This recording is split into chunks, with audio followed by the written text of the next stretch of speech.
Bienvenue frères et sœurs à Radio Parole Vivante. Et aujourd'hui, nous allons parler d'une note biblique qu'on trouve dans les grandes énigmes de la Bible. Nous allons parler, avec la grâce de Dieu, du déluge et de l'arche de Noé. Et nous savons que cette histoire, sans doute la préférée des enfants, parce que les animaux ont une part importante, mais n'en demeure pas moins horrible, puisqu'elle parle d'un châtiment de Dieu sur les hommes.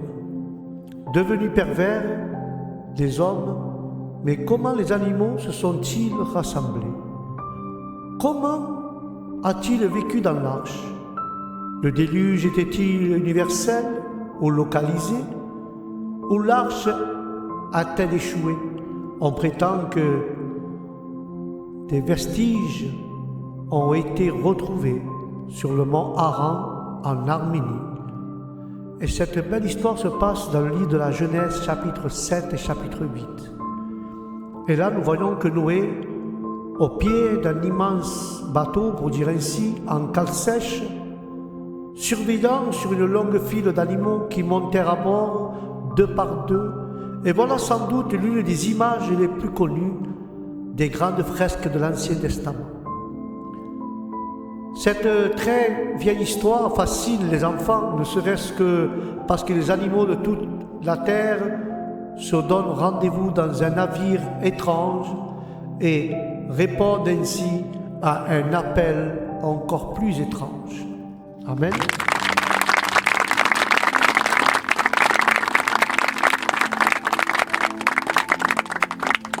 Et là, ça nous rappelle que les faits tels que la Bible les relate, nous voyons ici, nous rappelle des faits tels que la Bible les relate, tout commence par une contestation de Dieu. Les hommes sont devenus très méchants, violents, pervers, terriblement humains. Chaque jour, l'homme ne conçoit que des pensées mauvaises. Et la Bible signale le regret de Dieu d'avoir créé l'homme. Comme si il ne s'agissait pas d'un plan ou d'un dessin ou d'un plan raté sur un tableau. Alors Dieu décide d'effacer l'homme de la surface de la terre et il cherche une façon de s'en débarrasser.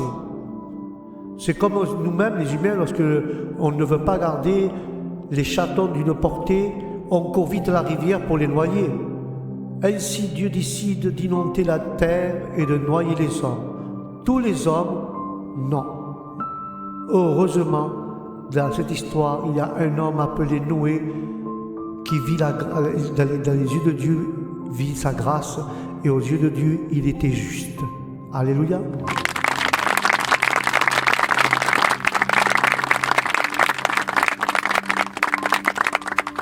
Comme je disais, chaque animal, un couple de tous les animaux impurs rejoint Noé dans l'arche, ainsi que 7 couples de ceux qui sont destinés au sacrifice.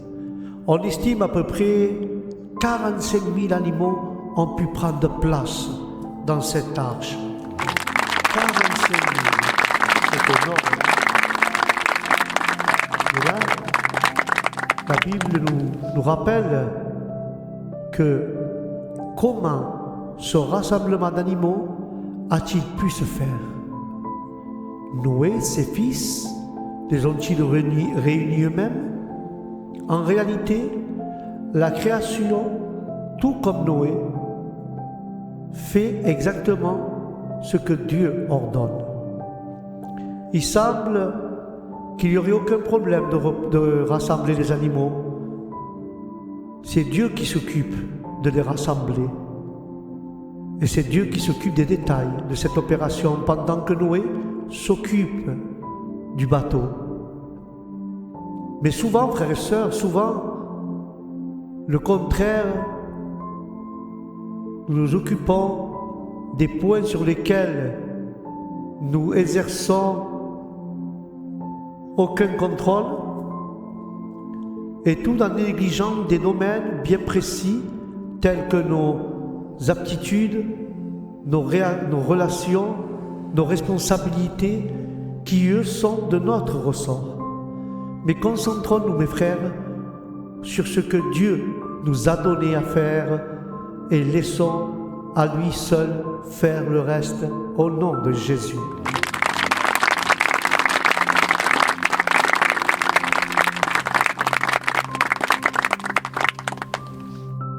Et là, nous voyons que le déluge, est-ce que le déluge recouvre toute la terre ou une partie seulement? Un déluge universel n'est pas impossible. Il y a assez d'eau sur terre pour couvrir toute la terre et on peut émerger toute la terre comme c'était le cas. Mais Dieu promet par la suite de ne plus jamais anéantir la terre par un déluge. Celui-ci doit avoir soit recouvert la terre entière, soit détruire tous les habitants. Son objectif étant d'éliminer toute méchanceté de la surface de la terre, avec une immense masse d'eau, a dû être nécessaire pour recouvrir toute la terre, frères et sœurs. Et là, nous voyons que Noé envoie plusieurs fois un oiseau pour voir si la terre est sèche, mais lui-même ne quitte pas le bateau. Avant que Dieu ne lui donne l'ordre, il attend l'heure de Dieu. Quelle admirable, frères et sœurs, patience. Après tout le mois passé dans l'arche, comme Noé, plaçons notre confiance en Dieu, frères et sœurs, pour avoir la patience nécessaire dans les difficultés et les périodes d'attente. Mais nous voyons d'innombrables fois dans la Bible, nous voyons Dieu manifester son amour et sa patience pour le salut des hommes et des femmes, tout en sachant que leur cœur était mauvais. Et il essaye constamment de les atteindre. Lorsque nous péchons ou que nous éloignons du Seigneur, alors là, frères et sœurs, nous méritons d'être jugés. Mais Dieu a promis de ne plus jamais rien détruire avant le jour du jugement, où Christ reviendra pour éliminer définitivement le mal. Chaque changement de saison nous rappelle cette promesse au nom de Jésus.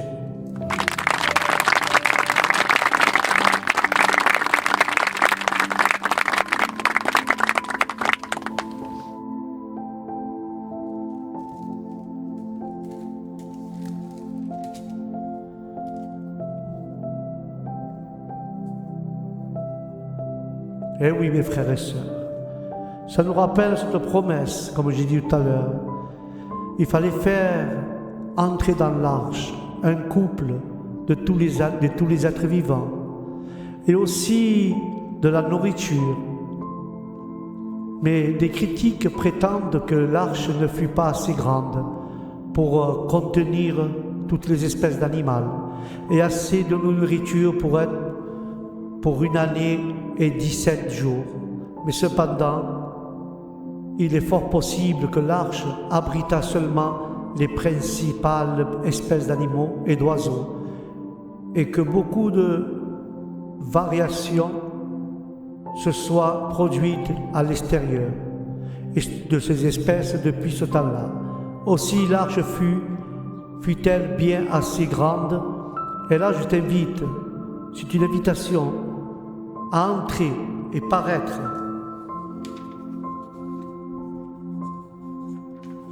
Rentre et tu vas paraître ici. Pour la première fois, elle préfigure l'invitation de la grâce. que proclame l'Évangile. Entre dans l'arche du salut. Aucune raison, frères et sœurs, aucune raison n'est donnée pour expliquer pourquoi Dieu ordonna à Noé de prendre dans l'arche 7 couples de chaque espèce d'animaux purs, mais en couple seulement de chaque espèce d'animaux impurs. Peut-être fut-ce d'une part pour fournir de la nourriture, d'autre part en provision du besoin d'animaux purs à offrir en sacrifice à Dieu. Car les habitants de l'arche y entrèrent 7 jours avant qu'il commence à pleuvoir et que ne jaillissent toutes les sources du grand abîme, le torrent continua pendant 40 jours et 40 nuits. Dans la Bible, le nombre 40 se rapporte souvent à une mise à l'épreuve. Alléluia. Le déluge fut-il, comme certains le prétendent, local? Considérons les faits suivants. Toutes les hautes montagnes qui sont sous le ciel entier furent recouvertes. Là, nous pouvons voir, pour permettre à 8 personnes et des animaux d'échapper à un déluge local, Dieu n'aurait pas besoin d'ordonner à Noé de construire une arche bien plus longue qu'un terrain de football et demi, et d'un volume équivalent de celui de 800 wagons de train, car il aurait pu facilement se rendre dans un autre endroit, comme dit la tradition d'un déluge universel. D'après les experts, c'était un déluge universel, car il se retrouve partout dans le monde. Les montagnes de la région d'Ararat s'élèvent de plus de 5000 mètres et les eaux du déluge étaient 7 ou 8 mètres au-dessus de leur sommet. Par quel miracle ces eaux seraient-elles restées dans cette seule région? De plus, Dieu promit que les eaux ne déverseraient plus et ne deviendraient plus jamais un déluge pour détruire, alors que toutes ces créatures, en effet, depuis cette époque-là, il s'est produit de nombreux déluges locaux, mais jamais de déluge universel. Si ce déluge avait été local, Dieu aurait violé sa promesse, ce qui est impossible. En revanche, selon l'apôtre Pierre, la destruction du monde entier par l'eau préfigure la destruction future du monde par le feu. Les eaux représentent le jugement de Dieu, tandis que l'arche est une image du Christ à la croix. Le Seigneur Jésus subit le flot de la colère de Dieu contre le péché de l'humanité. Désormais, les croyants en Christ sont sauvés, tandis que les incrédules sont voués à la perdition. Alléluia.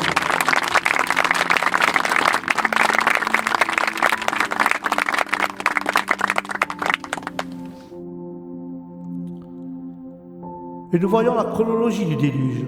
7 jours où Noé entra dans l'arche jusqu'au jour où il commença le déluge. 40 jours, 40 nuits, la durée de la pluie.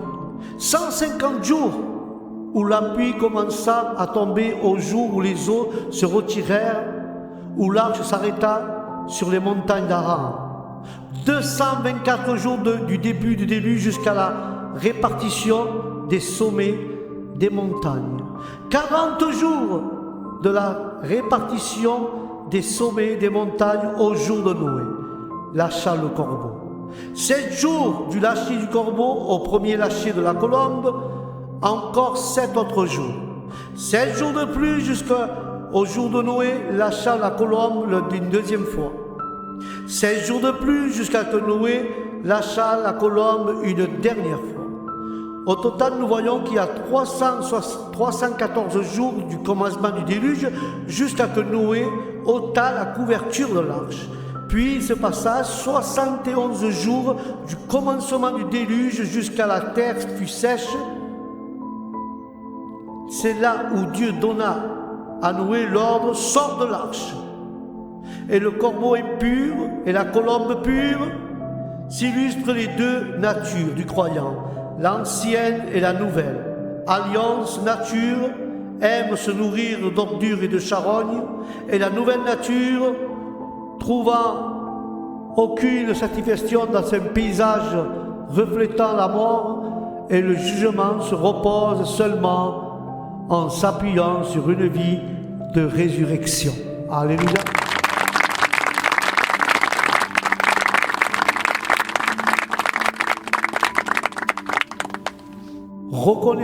Noé était reconnaissant à Dieu de l'avoir sauvé par grâce. Noé bâtit un autel. De même, nous qui avons été sauvés de la colère à venir, nous devons offrir à Dieu notre adoration sincère, au culte ainsi convenable et agréable à Dieu.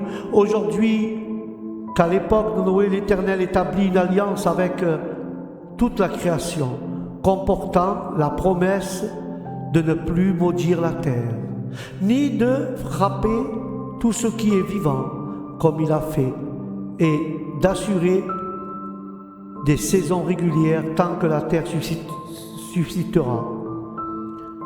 À la fois, nous voyons ici que Dieu parle du mal profond présent dans le cœur de l'homme.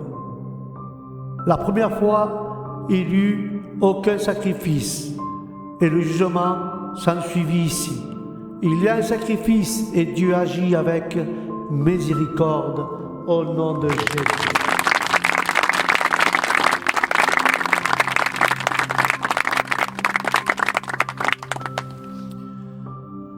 Alors, frères et sœurs, nous voyons dans cette histoire le châtiment que Dieu a donné à cette terre, rapport au péché et la méchanceté des hommes. Mais dans l'histoire de la Bible, nous raconte une histoire que Caïn.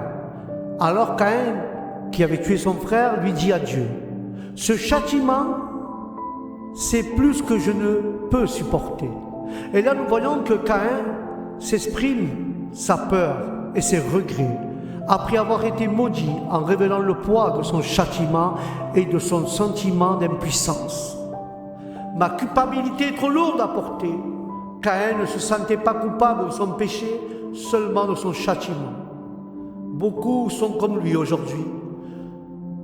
Ils ne se sentent pas coupables du péché, mais du châtiment si le pasteur les discipline.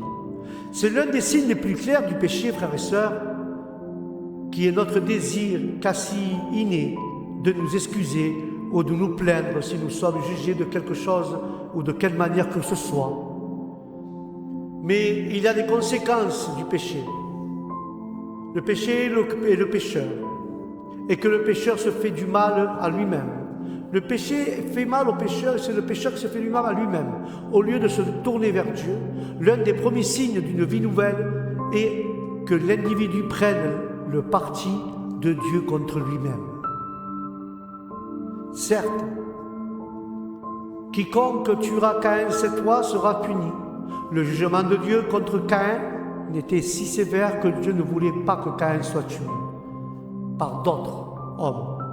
Cela explique probablement par la situation précaire de la population terrestre. Mais le Seigneur a marqué à Caïn. Dieu a donné et Dieu a donc apposé sur Caïn une marque d'identification et de protection. Malgré certaines spéculations, la nature de cette marque demeure un mystère, frères et sœurs. C'est pour ça que ce verset, Caïn exprime son désespoir après être condamné par la mort de son frère Abel, montrant ainsi le poids de ses actes et la solitude qu'il ressent.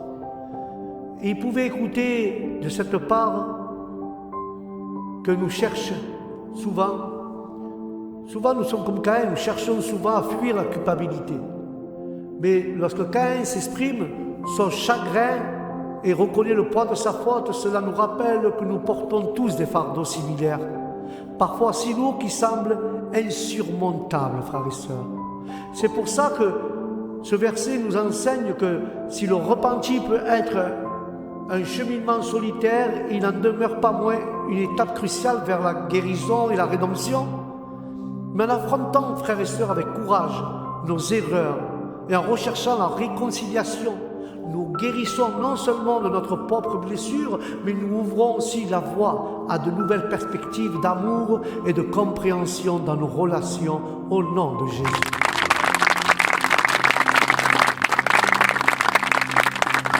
Caïn s'adressait à l'Éternel après avoir tué son frère. Là, nous voyons une religion et une croyance. Alors Caïn répondit à l'Éternel en suggérant que Caïn s'était resté silencieux ou il avait évité de se confronter à Dieu. Et la phrase suivante, c'est celle-ci.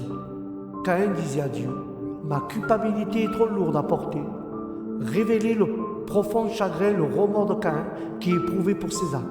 Le mot culpabilité indique que Caïn était conscient de son erreur et se sentait responsable de ce qui s'était passé. Alléluia.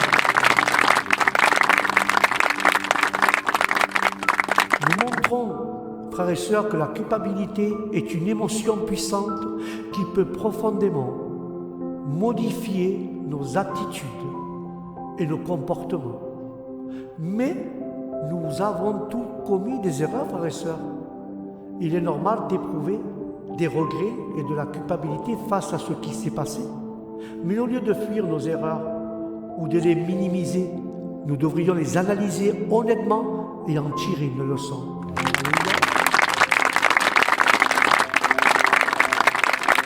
C'est pour ça que l'histoire de Caïn et Abel nous rappelle que le péché a des conséquences terribles, tant pour celui qui le commet que pour celui de son entourage. Car la violence et le conflit qui ont éclaté entre les deux frères découlaient directement de la désobéissance de Caïn. C'est pour ça que ce passage nous enseigne l'importance de vivre en paix avec autrui et de le traiter avec amour et respect au nom de Jésus. Par rapport à l'arche de Noé, c'est un châtiment que Dieu a envoyé, et là nous voyons le châtiment qui donne la parole châtiment, ça veut dire c'est une peine sévère, et on voit la peine sévère que Dieu donne à Noé, en noyant toute la terre à cause de la méchanceté des hommes, et là nous voyons, là c'était par groupe, et là c'est individuel, Caïn tue son frère, et là il y a encore un châtiment qui tombe, et c'est pour ça, c'est une peine sévère. Alors je vous invite à réfléchir à nos actes, à nos décisions. Lorsque nous commettons des erreurs ou blessons une personne, nous devons nous assumer la responsabilité de nos actes et chercher à réparer le mal qu'on a causé. Et si nous repentons sincèrement et nous efforçons à réparer nos fautes, alors Jésus là, et seulement là, il nous offrira son pardon et sa miséricorde. Alléluia. Et nous devons montrer comment réagir face au remords et à la culpabilité. Caïn a reconnu sa faute et a demandé l'aide de Dieu. Mais l'histoire de Caïn et Abel nous enseigne beaucoup sur l'importance du pardon et de la réconciliation et de l'harmonie dans nos relations. Mais tout en lisant la Bible, frères et sœurs, vous pouvez la méditer et nous pouvons trouver la force et la sagesse nécessaires pour surmonter nos difficultés et mener une vie pleine et épanouissante.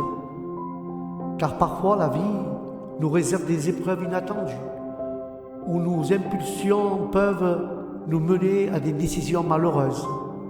C'est pour ça que ce verset résonne dans chacun d'entre nous, car il nous rappelle que la culpabilité est un sentiment humain et que l'important est que notre relation face à elle, et nous devons apprendre, frères, apprendre à reconnaître nos erreurs et en assumer la conséquence. Peut-être un cheminement douloureux, mais il est essentiel à notre développement et à notre maintien de relations saines au nom de Jésus. Je vais conclure avec cette petite note. En fin de compte, ce qui compte vraiment, c'est notre volonté de vouloir réparer nos erreurs et de devenir des meilleures personnes pour être agréables à notre Seigneur Jésus-Christ. Amen.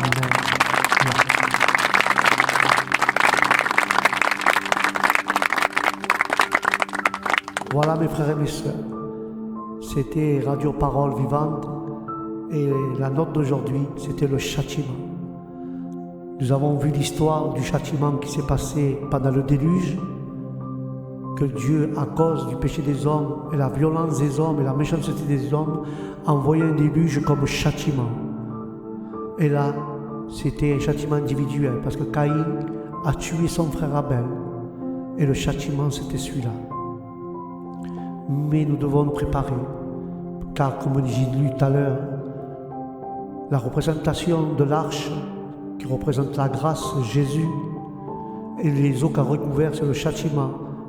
Le jugement à venir, quand l'Église Dieu l'enlèvera, le jugement à venir sur terre, ça ne sera pas avec des eaux qui va détruire la terre, mais avec le feu. Alors mes frères et mes sœurs, soyons prêts à partir quand Jésus reviendra, car plus tard nous serons jugés, mais pas par l'eau. Dieu nous jugera et détruira la terre par le feu. Alors mes frères et mes sœurs, partons. Dès que Dieu revient, nous devons partir avec lui à l'enlèvement. Alléluia. Sur ce, que Dieu vous bénisse, que la paix de Dieu soit avec vous et vos familles, et que le Saint-Esprit vous conduise dans toute la vérité. Et sur ce, n'oubliez pas, évitons de pécher et nous voulons reconnaître nos erreurs, maintenir des relations saines et faire la volonté de Dieu. Mais premièrement, pour que Dieu nous pardonne, nous devons réparer nos erreurs et devenir des meilleures personnes, mais surtout pour lui être agréable à Dieu. Alléluia. Merci de m'avoir écouté. Que Dieu vous bénisse. Au prochain programme. Shalom.